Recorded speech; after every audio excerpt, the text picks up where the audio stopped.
Hello guys, स्वागत है आप सभी का मेरे यूट्यूब चैनल में। और दोस्तों देख सकते हैं मैं आप लोगों के लिए लेकर आई हूँ एक बहुत ही महत्वपूर्ण टॉपिक जो कि सीटेट से रिलेटेड है।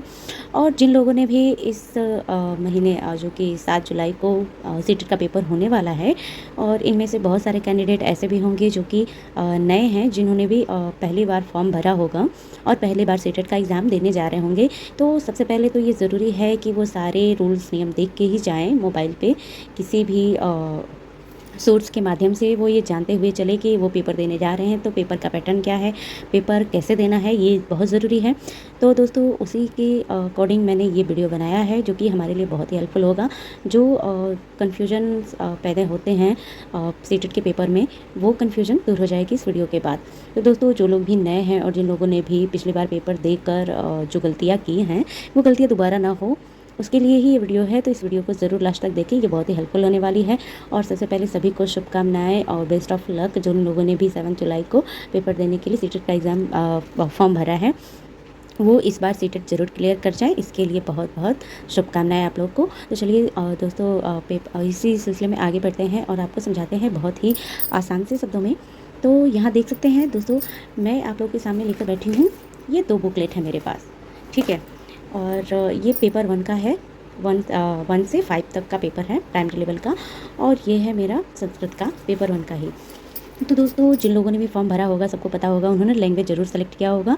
तो बहुत सारे ऐसे होंगे जिन्होंने भी लैंग्वेज 1 में हिंदी, जिनको हिंदी समझ में आती है उन्होंने हिंदी लिया हो, जिन्होंने संस्कृत समझ में आती है उन्होंने संस्कृत लिया हो, जिनको इंग्लिश समझ में आती है उन्होंने फर्स्ट लैंग्वेज के रूप में इंग्लिश लिया हो। तो इन तीनों विषय में से भाषाओं में से किन्होंने भी एक भाषा ज़रूर सेलेक्ट किया होगा।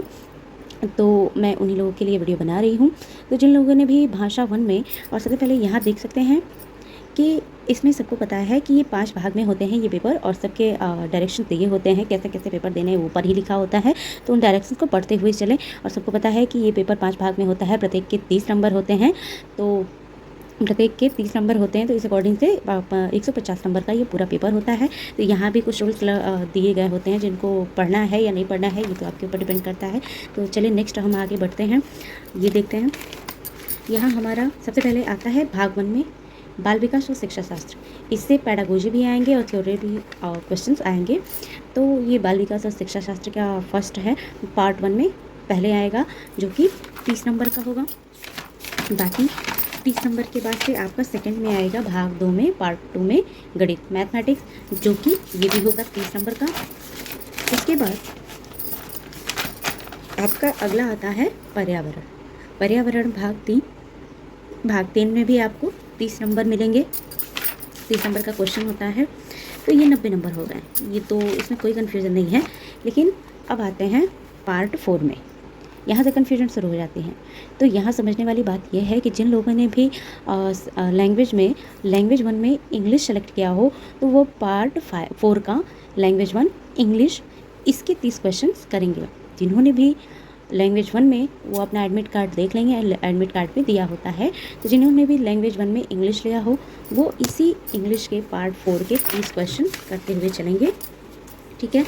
और यहाँ पर ये दिया भी रहता है, यहाँ इंपॉर्टेंट नोटिस दिया रहता है, candidate should attempt question from part 4 question number 91 120 if they have opted for English as language 1 only.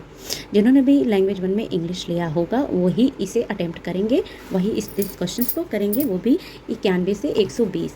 उसके बाद आते हैं हम, ये बहुत ही ईजी होता है फर्स्ट। यहाँ आते हैं भाग 4 में। भाग 4 में भाषा 1 हिंदी। जिन्होंने भी भाषा 1 में हिंदी लिया हो, जिन कैंडिडेट ने भाषा 1 में हिंदी लिया है, वो इसके 30 क्वेश्चन करेंगे। यानी जिन्होंने इंग्लिश में भाषा 1 में इंग्लिश चुना हो, वो इंग्लिश के पीछे वाले भाग 4 को करेंगे। और जिन्होंने भी भाषा 1 में हिंदी को चुना हो, वो हिंदी वाले करेंगे, ठीक है। तो वो हिंदी के 30 क्वेश्चन करेंगे, जो कि आपके 120 तक के होंगे। उसके बाद यहाँ पार्ट 5 में आते हैं, जो कि ये लास्ट अटैम्प्ट होगा। यहाँ पार्ट 5 में लैंग्वेज 2। जिन्होंने भी लैंग्वेज 2 में इंग्लिश लिया हो, उनको अलग से कोई बुकलेट नहीं मिलेगी, वो इसी में अपना क्वेश्चन देख सकते हैं और वो आसानी से अपना क्वेश्चन कर सकते हैं। तो यहाँ भी दिया हुआ है कि पार्ट 5 क्वेश्चन नंबर 121 से 150 तक इंग्लिश में करेंगे, जिन्होंने भी लैंग्वेज 2 में इंग्लिश लिया हो। उसके बाद यहाँ तक वो 150 का होता है। तो यहाँ पे उनका लैंग्वेज 2 में 150 क्वेश्चन करने के बाद यहाँ पे पेपर एंड होता है। उनको अब नहीं करना है इंग्लिश वाले को। लेकिन जिन्होंने भी भाषा लैंग्वेज सेकंड में हिंदी लिया है, वो इस क्वेश्चन को यहाँ से लेके 150 क्वेश्चन को करेंगे। यहाँ परीक्षार्थी भाग 5 प्रश्न संख्या 121 से 150 के प्रश्नों के उत्तर केवल तभी दें यदि उन्होंने भाषा सेकंड का विकल्प हिंदी चुना हो। ये चीज़ें पढ़ते चलेंगे, समझ में आते जाएंगी। और जिन्होंने भी भाषा सेकंड में हिंदी लिया हो, वो हिंदी का ये वाला भाग करेंगे। और यहाँ पे उनके क्वेश्चन समाप्त हो जाते हैं। 150 यहाँ पे समाप्त हो जाते हैं। इसके बाद आते हैं हम नेक्स्ट, जो कि बहुत ही इम्पोर्टेंट है, ये वाला भाग, जो कि है पेपर 1 का ही संस्कृत भाषा परिशिष्ट। यानी जिन लोगों ने भी लैंग्वेज 1 या लैंग्वेज 2 में संस्कृत लिया हो, ये उनके लिए है। और ये देखते चलेंगे, जिन्होंने भी लैंग्वेज 2 में संस्कृत लिया हो या लैंग्वेज 1 में संस्कृत लिया हो, उनको एक अलग से बुकलेट मिलेगी। ये ज़रूर देखते चले कि उनको एक अलग से बुकलेट मिलेगी। और इस बुकलेट को वो देखेंगे, जिसमें सारे डायरेक्शंस दिए रहते हैं। इसमें दिया है candidate should attempt the questions from part 4 question number 91 to 120 if they have opted Sanskrit as language 1 only. जिन्होंने भी लैंग्वेज 1 में संस्कृत लिया हो, वो ये लैंग्वेज 1 के भाषा पार्ट 4 के सारे क्वेश्चन करेंगे। 91 से 120 तक के क्वेश्चन सारे करेंगे। 30 क्वेश्चन इसके भी होते हैं। और उसके बाद जिन्होंने भी लैंग्वेज 2 में संस्कृत लिया है, जिन्होंने भी लैंग्वेज 2 में संस्कृत लिया है, वो इस 30 क्वेश्चन को करेंगे, जो कि 150 का है। यही आपका यहीं पे क्वेश्चन समाप्त होता है, यहीं पे एंड होता है। तो यहाँ तक आपको देख के चलना है। जिन्होंने भी लैंग्वेज 1 या लैंग्वेज 2 में संस्कृत को चुना हो, उनको एक अलग से ही बुकलेट मिलेगी। दोस्तों, अगर आप लोगों को ये वीडियो हेल्पफुल लगा हो और आप लोगों को ये वीडियो बहुत पसंद आया हो, तो वीडियो को लाइक और सब्सक्राइब ज़रूर करें। और ये देखते चलें कि इसमें बुकलेट आपको 2 मिलेंगे संस्कृत वाले को। धन्यवाद।